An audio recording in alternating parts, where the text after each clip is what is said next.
The archaeological team from the Velker Dominion had been excavating the dead world for 3 months when they found the vault buried beneath 200 meters of frozen rock and ancient debris. The planet had no name in their records, only a designation: Sector 447 Epsilon 9. A lifeless ball of ice at the edge of explored space where nothing lived and nothing grew. Senior Excavator Malthus stood before the sealed entrance, his 4 eyes studying the symbols carved into the metallic surface that somehow remained. Uncorroded after countless millennia, the symbols were strange. Written in languages his team's translators could barely decipher, but one phrase appeared again and again in 12 different scripts: "Beware the persistence of Terra." His assistant Vekra approached with scanning equipment humming in her triple-jointed arms. "The vault is intact," she reported, her voice carrying the clicking undertones of her species' nervous excitement. "No breaches detected, and the power source inside is still active after all this time." Malthus ordered the team to proceed with opening protocols. It took 6 hours of careful work before the ancient mechanisms finally responded, and the vault door slid open with a dum-da-da groan that echoed across the barren landscape inside. They found a chamber preserved in perfect stasis. Holographic projectors lined the walls, and at the center stood a pedestal containing a data core of a design none of them recognized. When Vekra activated the core, the holograms burst to life, filling the chamber with images and symbols. The team watched in silence as the ancient warning played out before them. It showed a species bipedal, bilateral symmetry, relatively small and physically unimpressive compared to most spacefaring races.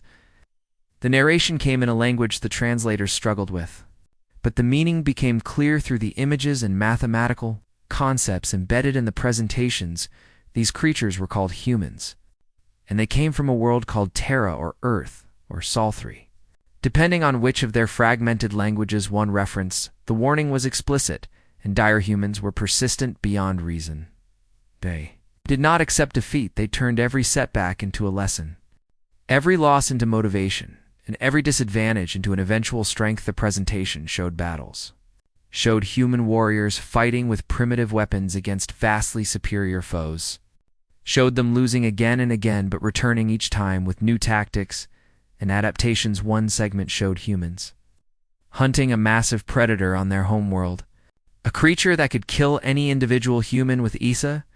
Humans tracked it for days, exhausting it, studying it, learning its patterns, until finally they brought it down through coordinated effort and relentless determination. Another segment showed human settlements destroyed by natural disasters, only to be rebuilt stronger than before. The warning concluded with a simple statement, translated into mathematical certainty: never corner them, never enslave them, never give them reason to hunt you, for they will not stop until you are extinct.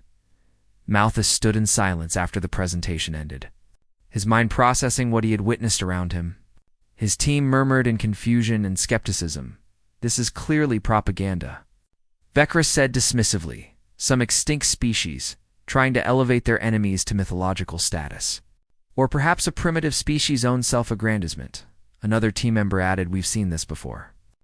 Lesser civilizations compensating for their inadequacies with grand stories." Malthus was not so certain, but he had his duties. He ordered the entire vault's contents cataloged and transmitted to the Dominion's central archives on the capital world. 3 weeks later, Malthus found himself summoned to appear before the High Council itself, an honor he had never expected, and one that filled him with both pride and anxiety. The council chamber was a vast circular room where the Dominion's 12 most powerful leaders sat in elevated positions, looking down upon those who came before them. War Master Zellner, a massive Krovek whose species had conquered 17 worlds before joining the Dominion, spoke first. "Your discovery is timely, Excavator Malthus." Zellner's voice rumbled like distant thunder. "We have recently encountered this species called humans." Malthus felt his circulatory fluids run cold. "Our scout ships located their homeworld 6 months ago," continued Council Member Thrace, her crystalline form refracting the chamber's light into rainbow patterns. "A single star system with 1 inhabited planet and a few minor colonies on neighboring worlds. They have no faster-than-light travel. Zellner added with what might have been amusement, their civilization is fragmented into hundreds of competing factions that can barely cooperate even when faced with external attack. Their military technology is primitive, said another council member, chemical propulsion. Kinetic weapons, nuclear fission, at best. Admiral Cravath, one of the few council members with actual combat experience rather than political appointment, raised a manipulator appendage to request recognition. The warning should be considered seriously, Cravath said. His veteran scar is visible even across the chamber's distance.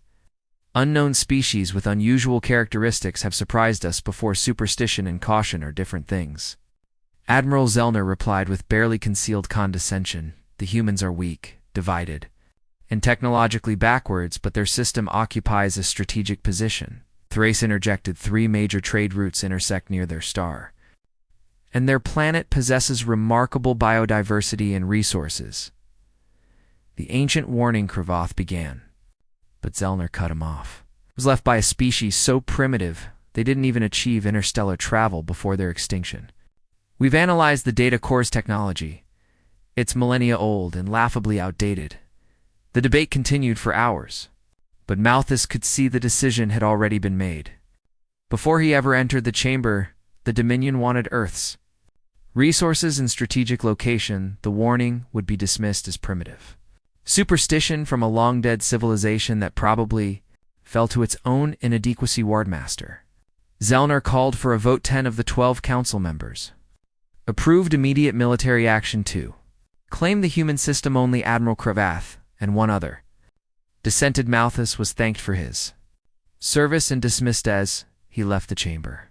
Admiral Cravath caught up with him in the corridor outside. You read the warning, Cravath said quietly. You saw what it said about persistence. Yes. Admiral, I've fought in 18 campaigns across 40 years. Cravath continued. I've learned that the most dangerous enemy isn't the one with the biggest weapons, but the one who refuses to accept that they've lost. What should we do?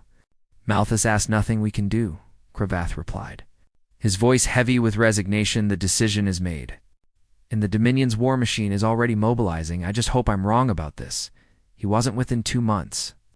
The Velker invasion fleet assembled at the staging grounds. 300 warships carrying 50,000 troops. Supported by occupation, administration staff, and resource extraction teams, the armada departed for Earth with Zellner himself commanding from the flagship. Admiral Cravath went with them. Placed in charge of post-conquest occupation, despite his objections, Malthus returned to his excavation work. But he couldn't shake the images from the ancient warning. Humans hunting the massive predator with nothing but persistence and cooperation. Humans rebuilding after every disaster. Humans adapting, learning, refusing to quit. He wondered if the Velker Dominion just made the worst mistake in its 1,000-year history. He suspected he would find out soon enough. The Velker fleet emerged from faster-than-light travel at the edge of Earth's solar system on a Tuesday morning. Though the aliens had no understanding of human calendar systems or the significance of ordinary weekdays, 300 warships materialized in the void, their presence immediately detected by humanity's network of early warning satellites and deep space monitoring. Station's Admiral Sarah Chen was drinking coffee in the command center of the United Earth Defense Initiative headquarters. When the alarms started screaming contact, multiple contacts, her sensor operator called out, his voice cracking with stress. 300+ vessels, unknown configuration. Holding position at system's edge, Chen set down her coffee carefully. Her military training overriding the spike of adrenaline in her bloodstream. Sound general alert. Get me links to all defense coordinators. Someone wake up the Secretary General. The Velker broadcast came 20 minutes later. Transmitted on all frequencies in a dozen human languages that their translation computers had learned from intercepted communications. Warmaster Zellner's image appeared on screens across Earth, a towering figure covered in armored plates, with 4 arms and eyes that glowed with bioluminescent intensity. Humans of Earth. The translation was stilted but comprehensible. You are now subjects of the Velker Dominion. Surrender all military assets. Cease all resistance. And prepare for occupation. Administration compliance will result in orderly integration. Resistance will result in annihilation. You have 12 of your hours to respond. The transmission ended for exactly 45 seconds. The command center was silent. Then everyone started talking at once. Chan restored order with a single shouted command. Then began the impossible task of coordinating Earth's fractured defense forces. Problem was simple and devastating.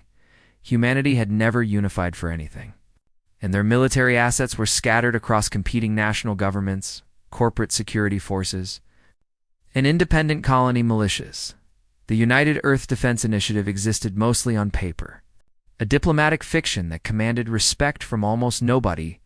Chen had 18 functional warships under her direct command, cobbled together from contributions by various governments who viewed space defense as someone else's problem.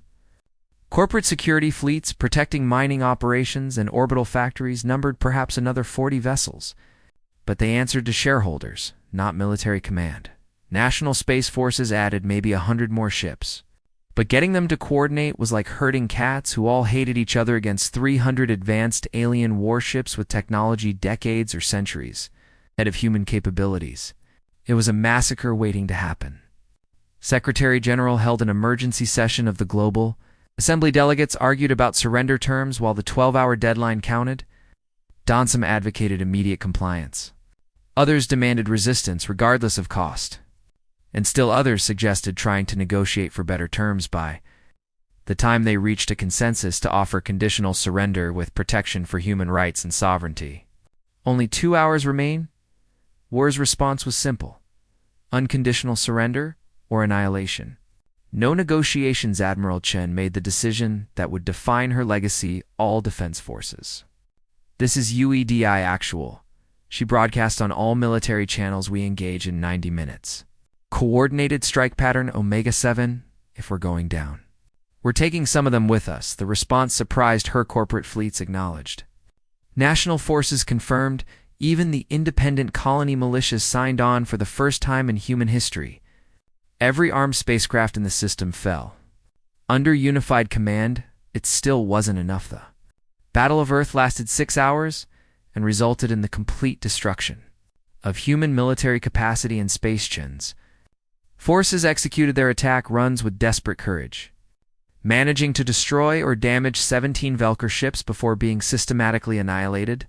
Velker had shields that absorbed most human weapons fire, point defense systems that intercepted missiles and kinetic rounds, and energy weapons that cut through human armor like paper. Chen died when her flagship took a direct hit, along with 3,000 other crew members who chose to fight rather than surrender. The battle's only real accomplishment was demonstrating that humans would resist, which War Master Zellner found more amusing than concerning primitive species always struggle before accepting reality, he told Admiral Cravath as they watched the last human ships burning. The occupation will proceed as planned. Velker dropships descended on Earth's major cities within hours of the space battles. Conclusion. Cravath, now appointed as occupation governor, established his headquarters in what had been Geneva and began implementing the Dominion's standard protocols for subjugated worlds. All advanced technology was to be confiscated. All manufacturing capacity was to be repurposed for Dominion. Use all able-bodied humans would be registered and assigned labor duties. Resistance would be met with harsh collective punishment. The first few weeks proceeded smoothly by Velker standards. Humans turned over their weapons when ordered, or at least appeared to. They showed up for work assignments in the factories and resource extraction facilities. They accepted their rations and new restrictions without large-scale uprise. Should have been pleased. But something bothered him. He noticed small things that didn't fit the pattern of typical conquered populations, the way humans would cluster in groups, speaking in low voices that stopped when Velker patrols approached, the slight delays in production quotas that weren't quite large enough to justify punishment but happened with suspicious consistency. Mechanical failures that plagued Velker equipment just frequently enough to be annoying. He mentioned his concerns to Zellner, who had established himself in a palace built on the ruins of the former United Nations building. You worry too much, Admiral Zellner said dismissively. Subjugated populations always engage in petty resistance. It's psychologically necessary for them to maintain dignity as long as they comply with major directives and production quotas remain acceptable. We tolerate minor inefficiencies, but the inefficiencies grew a transport carrier confiscated. Human weapons to orbit for destruction experienced a malfunction and crashed. Scattering its cargo across the country, Citavelker soldiers on patrol in Detroit started disappearing, one or two at a time. Their bodies never recovered. A warehouse storing processed resources for shipment to Dominion worlds burned down in Shanghai, taking 3 months of accumulated materials with it. Production in the factories slowed as machinery broke down and replacement parts mysteriously failed quality. Inspection Screwvath began to understand what was happening. The humans were organizing. They had accepted surface compliance while building something underneath. Something coordinated and deliberate. He increased patrols, implemented stricter monitoring, and established harsh penalties for sabotage. It didn't help them. Resistance grew more sophisticated. Folk supply convoys were ambushed using weapons that should have been confiscated months ago. Communication networks were hacked. Despite their advanced encryption, officers who showed competence at counterinsurgency were assassinated with disturbing precision. Cravath requested additional troops from the Dominion, and Zellner approved the deployment of another 10,000 soldiers to supplement the occupation force. The reinforcements arrived on the 6-month anniversary of the conquest. 3 days later, a human resistance cell attacked the landing site using stolen Velker weapons and tactics that suggested military training. They didn't win the engagement, but they killed 47 Velker soldiers before being eliminated. Trevoth examined the aftermath personally. The human fighters had been civilians before the invasion: a teacher, 2 factory workers, a medical technician, and a teenager, barely old enough for military service. They had learned to use advanced alien technology in 6 months and coordinated an attack that professional soldiers would have found challenging. One of the dead fighters had a notebook in her pocket. Cravath had it translated. It contained detailed observations of Velker patrol patterns, guard rotations, and equipment specifications, all written in meticulous detail with notes on potential vulnerabilities. The last page contained a single sentence: "They can be beaten." We just need to learn how Cravath stood in the ruins of the landing site as human prisoners were marched away for interrogation around him. The city of Mumbai continued its daily routines under occupation, seemingly compliant and defeated, but he knew better now. The humans weren't broken. They were studying, they were learning, they were adapting, and somewhere in the hidden spaces beneath their surface compliance, they were preparing for something the Velker hadn't anticipated, though. Ancient warning echoed in his mind: beware the persistence of Terra. For the first time since the invasion began, Admiral Cravath felt something he hadn't experienced in decades of military service: fear. The resistance cell operated from an abandoned subway tunnel beneath what had been New York City. Though the Velker had renamed it Production District 7 in their efficiently soulless manner, Marcus Webb crouched over a disassembled Velker plasma rifle, his hands steady despite 18 months of malnutrition and stress that had aged him a decade beyond his 32 years. The power coupling is the weak point, he explained to the dozen fighters gathered around him in the dim emergency lighting. They over-engineered it for their physiology. For manipulator appendages means redundant connections we don't need. If we bypass these 2 modules and rig a manual trigger here, we can reduce the weight by 40% and still maintain 70% effectiveness. Dr. Sarah Okonkwo, formerly a physics professor at Columbia University and now the cell's chief technical officer, nodded approvingly. We've been doing this across 20 cells worldwide. She added, every piece of Velker equipment we capture gets analyzed, reverse engineered, and improved for human use. We're building a database of their technology that we share through the encrypted network. That network was humanity's greatest weapon in the occupations. Second, you're using salvaged communication equipment and protocols, developed by former corporate hackers and government cyber warfare specialists. Resistance cells across Earth maintained constant contact. They shared intelligence, coordinated operations, and most importantly, They shared knowledge of Re. Velker weakness discovered in Tokyo was known in London within hours. Every successful attack in Lagos was studied and adapted by cells in Moscow. The occupiers still had superior technology and numbers, but humans had something the Velker hadn't anticipated. They were learning at an exponential rate. Marcus had been a mechanical engineer before the invasion, designing electric vehicle components in a job he found boring and unfulfilling. No, he was one of the Resistance's top weapon specialists, having personally modified over 300 captured Velker devices and trained 2,000 fighters in their use of the transformation. Had happened to millions of humans across the occupied territory. Civilians became soldiers, teachers became intelligence analysts, and children barely in their teens became couriers running messages through territory too dangerous for adults 18. Months of occupation had taught humanity a bitter lesson: when survival is at stake, everyone becomes whatever is necessary. A sharp whistle interrupted the training session. The prearranged signal for immediate danger. The fighters scattered into prepared hiding positions while Marcus quickly disassembled the weapon and stowed the components in concealed compartments built into the tunnel. Wall's footsteps echoed through the darkness, heavy and rhythmic in a pattern that meant Velker patrol. The Resistance had learned to recognize individual alien species by their gait. Velker warriors moved with mechanical precision. Krovic enforcers thundered like walking tanks.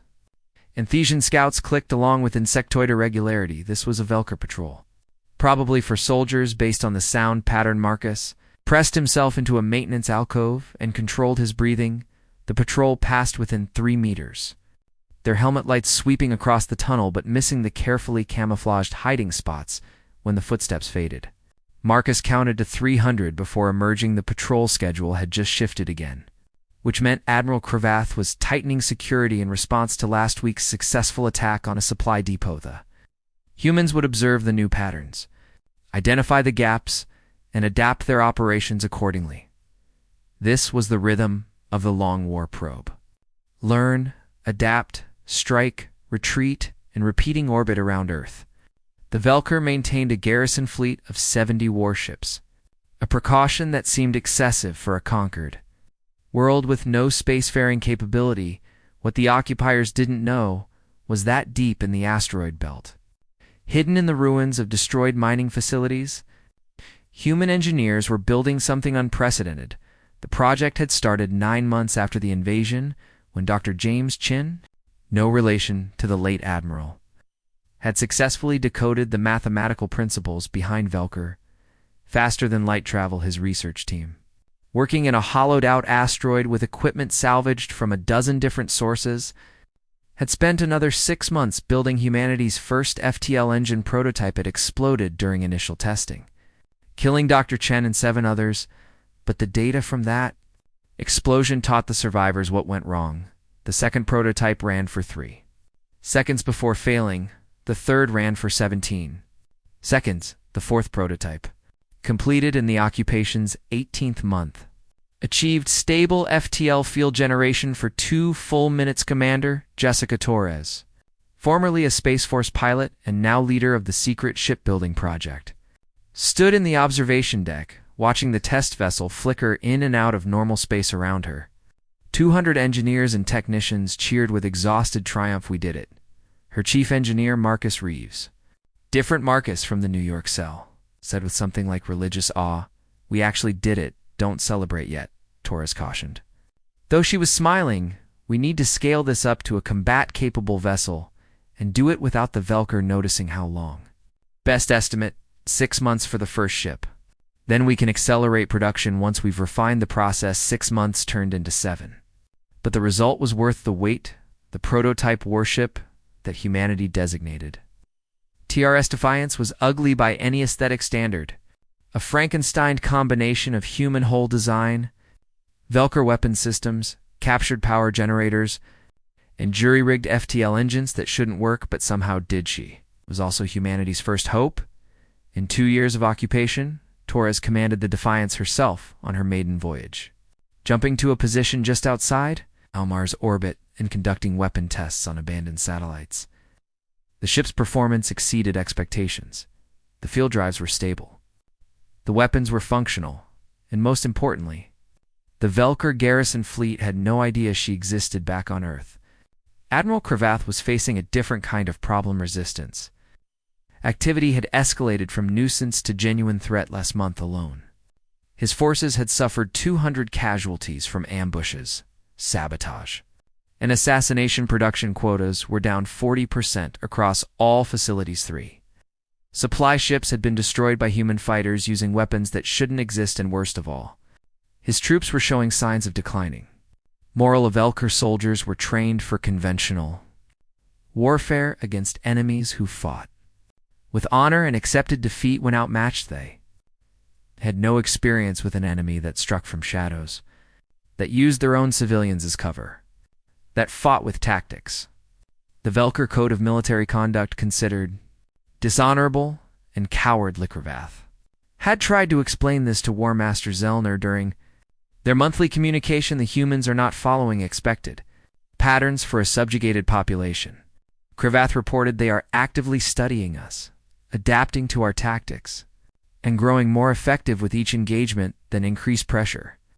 Zellner responded from the safety of his palace: implement harsher penalties for resistance activity, increase surveillance, and remind the humans of the consequences of defiance.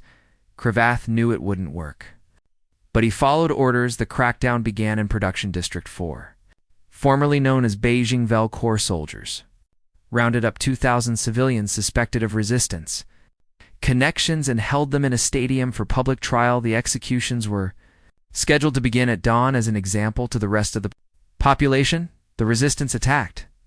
An hour before sunrise, 500 human fighters, armed with modified Velker weapons and coordinating through encrypted communications, struck simultaneously at 17 different points around the stadium. They overwhelmed the guards through sheer ferocity and numerical advantage, freed the prisoners, and disappeared into the city before reinforcements could arrive. Cravath lost 300 soldiers in the raid and gained nothing. The freed prisoners joined the resistance, turning 2,000 potential examples of Velker authority into 2,000 new fighters. Pattern repeated across the occupied world. Every punitive measure the Velker implemented became a recruitment tool for the resistance. Every harsh reprisal created more fighters. Every display of force demonstrated Velker tactics that humans studied and learned to counter in the hidden shipyards of the asteroid belt. Commander Torres watched as the 2nd, 3rd, and 4th FTL-capable warships took shape. Her small fleet was growing, and with it, humanity's capacity to strike back. She knew the Velker would eventually discover the operation. She knew that when they did, the response would be overwhelming. But she also knew that humans had already learned the most important lesson of the occupation. Persistence wasn't about winning every battle. It was about refusing to accept final defeat. The Velker could occupy Earth's surface, but they couldn't occupy the human spirit, and that spirit was learning, adapting, and preparing to teach the galaxy's great powers what happened when they ignored ancient warnings about persistence. 3 years into the occupation, Commander Jessica Torres stood on the bridge of TRS Defiance, leading a fleet that shouldn't exist behind. Her ship flew Retribution, Vengeance, Phoenix, Liberty, Resistance, Unbroken, Relentless, Perseverance, and 7 others whose names all carried the same message. Humanity had not surrendered. Humanity had not broken, and humanity was coming for revenge. 15 warships total, each one built in secret from salvaged materials, captured technology, and human ingenuity that turned limitations into advantages. They were about to conduct their first coordinated strike against a Velker military installation. And Torres felt the weight of her species' survival pressing down on her shoulders. All ships report ready. Her communications officer, Lieutenant Marcus Kim, announced FTL drives at full charge. Weapons hot. Crews at battle stations. Target as the supply depot at Callisto. Minimum garrison force expected based on intelligence reports.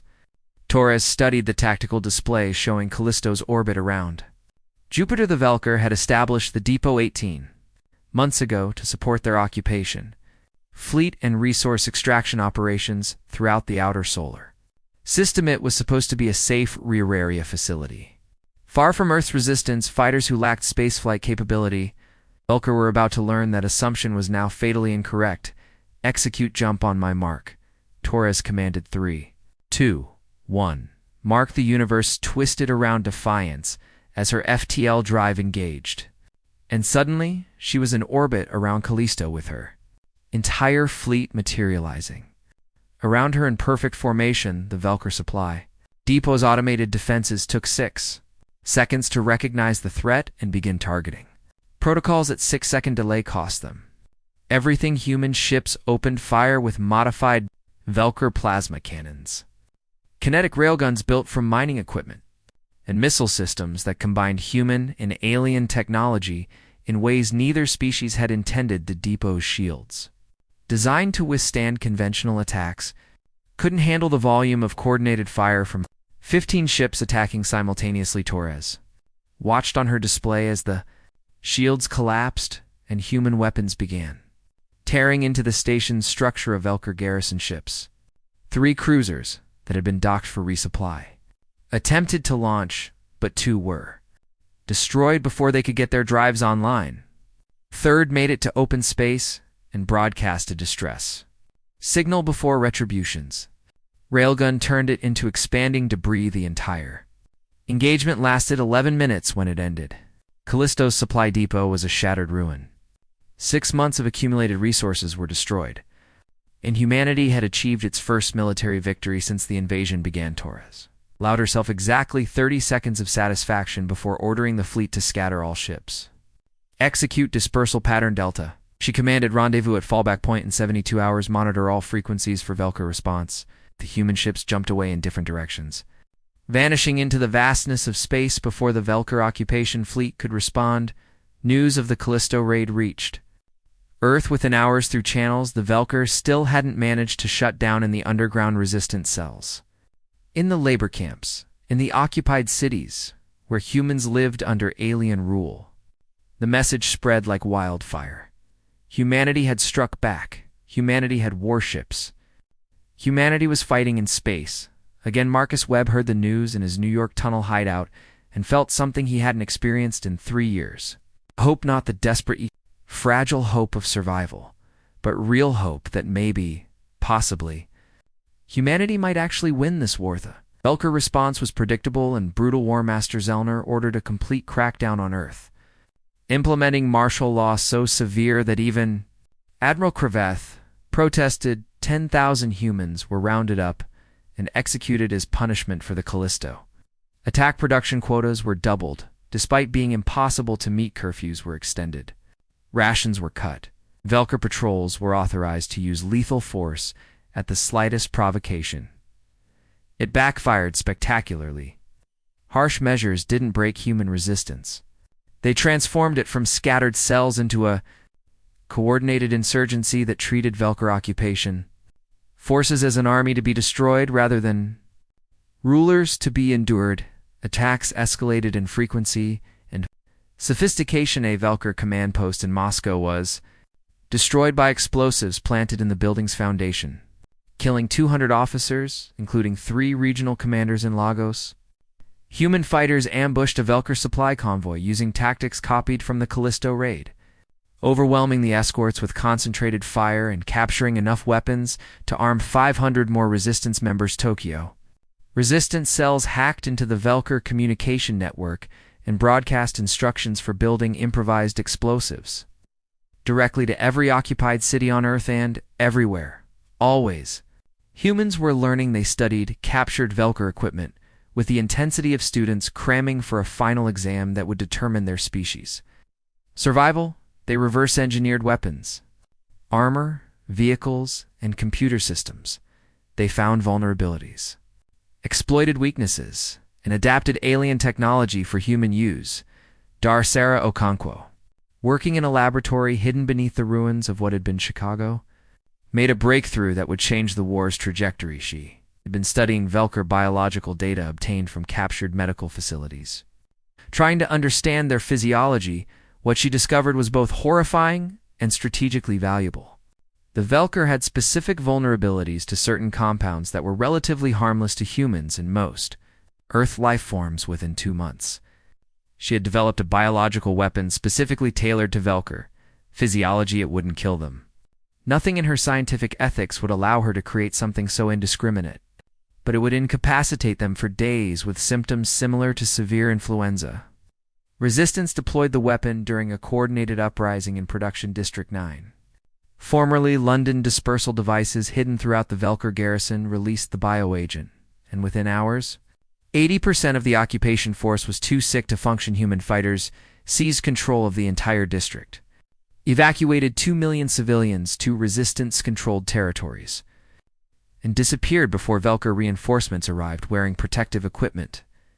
Admiral Kravoth stood in the ruins of the London garrison headquarters, watching medical teams treat his incapacitated soldiers while trying to understand how badly he had underestimated humanity. The species he had thought primitive and easily controlled had weaponized biology against his people with a precision that suggested they had studied Velker physiology at the molecular level. They had built a space fleet from nothing. They had turned his own technology against him. They had transformed civilian populations into a fighting force that treated 3-to-1 odds as acceptable casualty ratios, than they were getting better every single day. He contacted Zellner that evening, knowing the conversation would likely end his career, but no longer caring. We need to negotiate a withdrawal. Kravoth stated bluntly, the occupation is unsustainable and becoming more costly with each passing month. Zellner's image on the communication screen showed barely controlled rage. We do not negotiate with primitives. The War Master snarled, we are the Velker Dominion. We have conquered 17 worlds. We do not retreat from inferior species. These inferior species just destroyed our largest supply depot and are conducting coordinated biological warfare. Kravath replied, they have reverse-engineered our technology and are building warships. How long before they have 50 ships? 100? How long before they start attacking our core territories? Then we escalate, Zellner said with finality. I'm requesting authorization from the High Council to deploy orbital bombardment platforms if the humans want war. We will show them what war truly means. Kravath knew it was the wrong decision, knew it would only make things worse. But he also knew his objections no longer mattered. The High Council approved Zellner's request within days. 12 orbital weapons platforms were dispatched from Dominion core territory, massive installations capable of reducing Earth's surface to radioactive slag day. Would take 3 months to arrive via FTL Travel Commander Torres. Received intelligence about the platforms from a Velker defector, a young soldier who had watched the occupation's brutality, and decided he couldn't be part of it anymore. The defector's information was detailed and terrifying. The platforms were designed for planetary destruction, could operate autonomously, and would arrive in 78 days. Torres called an emergency meeting of the Resistance's top leadership, conducted via encrypted FTL communication. Across scattered locations, we have to. Options, she said to the assembled faces on her. Display we evacuate as many people as possible to the outer system facilities and accept that Earth's surface becomes uninhabitable. Or we stop those platforms before they arrive. How do we stop them?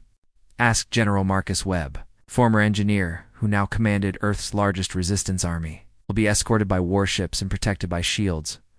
Our weapons barely scratch. We don't have the firepower for a conventional engagement, Torres admitted, but we don't need to destroy them. We just need to redirect them. Dr. Okonkwo, attending the meeting from her hidden laboratory, understood immediately. You want to reprogram their targeting systems. The human fleet emerged from FTL jump at the interception coordinates with every weapon charged and every crew member knowing they were probably flying into their own. Jessica Torres stood on Defiance's bridge, watching her tactical display as 2003 human warships formed up against 12 orbital weapons platforms and their escort of 47 Velker military vessels. The numbers were impossibly bad, but humanity had stopped caring about impossible odds somewhere around the second year of occupation. All ships. This is Defiance Actual. Torres broadcast on the Fleet Channel. Remember, we don't need to win this fight. We just need to survive long enough for the hacking team to do their job. Every second you keep those escorts busy is another second closer to victory for Earth. For humanity, for everyone we've lost, the Velker response came within seconds. War Master Zellner's voice transmitted from his command station with absolute confidence. Primitive ships, you are outmatched and outgunned. His translator rendered the clicking and rumbling of his native language into flat, emotionless English. Surrender now, and your deaths will be swift. Torres didn't bother responding. She simply gave the order to attack the human fleet, broken into 3 groups, each targeting a different section of the Velker. Formation with tactics learned from 3 years of desperate fighting. They didn't fight fair. They fought to survive defiance, and her squadron went straight for the weapons platforms, firing everything they had while launching.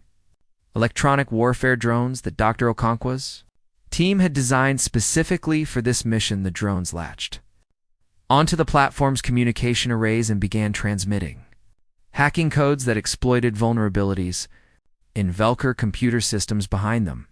Retribution's group engaged the Velker escorts in a running battle designed to draw them away from the platform's human ships. Didn't try to slug it out with the superior Velker cruisers. They hit and ran, strafed and dodged, used every dirty trick and unconventional tactic they had learned. Phoenix led the 3rd group in a suicide run against Zellner's command station, not expecting to destroy it, but determined to keep its weapons occupied and its attention divided. The battle was chaos, a 3-dimensional ballet of death, where ships flickered in and out of FTL jumps, where weapons fire turned the void bright with destructive energy, and where humans died by the hundreds but kept fighting. Anyway, Torres watched her tactical display as the symbols representing human ships started winking out. Phoenix went first, taking a direct hit from the command station's main cannon that vaporized her. In an instant, Perseverance followed seconds later, overwhelmed by 3 Velker cruisers that concentrated their fire. Unbroken lived up to her name, surviving to killing hits, before a 3rd finally tore through her reactor, shielding. But the humans were accomplishing their mission.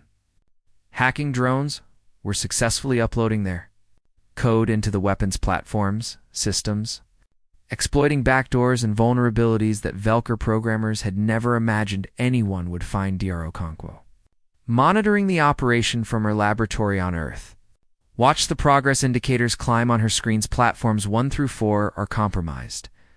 She reported through the command channel, uploading new targeting data now. 5 and 6 are still resisting. I need more time. Torres looked at her display. 8 human ships left. The Velker escorts were regrouping, and Zellner's command station was launching fighters to swarm the remaining vessels. All ships, buy me 2 more minutes, she ordered. Knowing she was asking people to die, they gave her 3 relentless rammed Velker cruiser, her captain making the decision in the last seconds of his life to take an enemy ship with him. Vengeance's crew, their ship crippled and venting atmosphere, detonated their FTL drive in the middle of a Velker fighter squadron. Liberty executed a point-blank missile barrage that destroyed 2 escorts but left her dead in space, a floating wreck with no power and no hope of survival. And through it all, Dr. Okonkwo's team worked their digital magic, turning the Velker's own weapons against them. All 12 platforms compromised, Okonkwo announced, her voice shaking with exhaustion and triumph. New targeting coordinates uploaded and locked.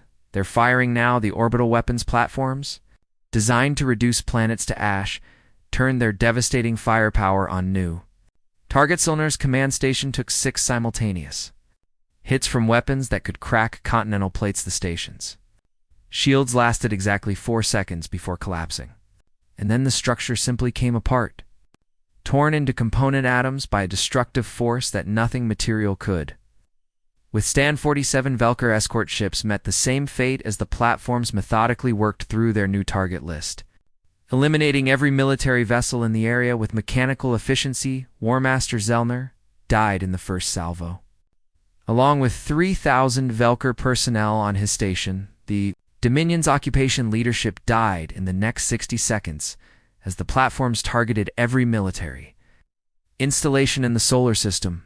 When the firing stopped, 300 years of Velker military tradition lay in ruins, and 6 human ships remained barely functional in the debris field. Torres sat in her command chair, bleeding from a dozen cuts where exploding consoles had showered her with shrapnel, and tried to process what had just happened. They had won against impossible odds, with tactics the Velker considered dishonorable, using the enemy's own weapons. Humanity had won the most important battle of the war, but the war itself was far from over. Admiral Cravath, who had been on Earth overseeing the occupation when the battle occurred, watched the aftermath from his Geneva headquarters with something approaching relief. He had known this was coming, had tried to warn his superiors, and had been ignored now. Zellner was dead. The occupation fleet was destroyed. Cravath was the senior surviving Velker officer in the entire solar system. Made a decision that would have been considered treason a few hours earlier. He contacted the human resistance and offered to negotiate surrender terms. The humans refused. Commander Torres, speaking for the newly formed Terran Retribution Fleet, delivered humanity's response personally. You invaded our world, killed billions of our people, and enslaved our species. Her transmission to Cravath was cold and absolute. You did this after being warned. After ancient civilizations left messages telling you to leave us alone now, you want to negotiate because you've lost. No, humanity demands unconditional surrender of all Velker forces in this system, immediate withdrawal from Earth, and complete reparations for the damage you've caused. You have 24 hours to comply. Cravath understood the futility of resistance. His forces were demoralized, outnumbered, and facing an enemy that had proven willing to sacrifice everything for victory. He surrendered. The Velker occupation of Earth ended 3 years, 2 months, and 17 days after it began, but humanity wasn't finished. The Terran Retribution Fleet, now growing as more ships came off production lines and the asteroid belt facilities began systematically hunting down every Velker military installation within 10 light-years of Earth. They showed no mercy. They gave no quarter. They accepted no surrender except unconditional capitulation. Admiral Cravath, imprisoned on Earth, pending war crimes trials, watched through his cell's information screen as human ships attacked Velker colonies with the same ruthless efficiency the Dominion had once shown to conquered populations. He saw human ground forces, veterans of 3 years of resistance fighting, storm Velker garrison bases and show the occupiers what occupation truly meant.